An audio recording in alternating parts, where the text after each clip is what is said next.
Breakthrough. A second person has been cured of HIV.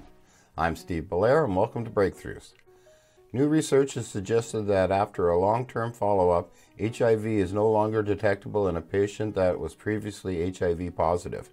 Only certain people will qualify for this high-risk treatment that the patient received, but this stem cell transplant-based therapy has now been successful twice, showing that it's possible to cure HIV infections. Nice. Reporting in the Lancet HIV, an HIV patient underwent stem cell transplantation, receiving cells from healthy donors that carried a genetic mutation that makes them resistant to HIV. While HIV-1 DNA was integrated into tissue samples taken from the patient, there was no active infection that could be detected 30 months after drugs that treat HIV infections called antiretroviral therapeutics were halted. The remnants of DNA in these tissues are thought to be unable to trigger viral replication. We propose that these results represent the second ever case of a patient to be cured of HIV.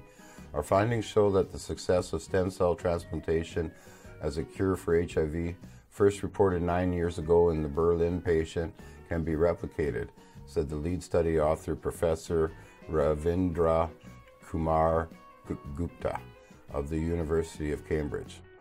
We caution, however, that this approach is a last resort for patients with HIV who also have life-threatening hematological malignancies and would not be useful for patients that have been treated successfully with antiretrovirals.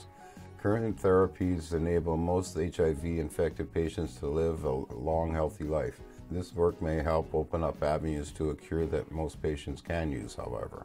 The treatment involves totally eradicating the body, then transplanting stem cells from a donor that carries mutations in a gene called CCR5, which renders them impervious to HIV infections. The patient then undergoes a chemotherapy regime. Both the eradication and the chemotherapy are meant to destroy residual virus, while the transplanted stem cells are supposed to prevent the virus from replicating anew. The treatment was successful, and scientists show that 99% of the immune cells in the transplant recipient were derived from the donor. Wow, that's cool. I'll leave a link in the description to the full article, and as usual, please like, share, subscribe, and take care.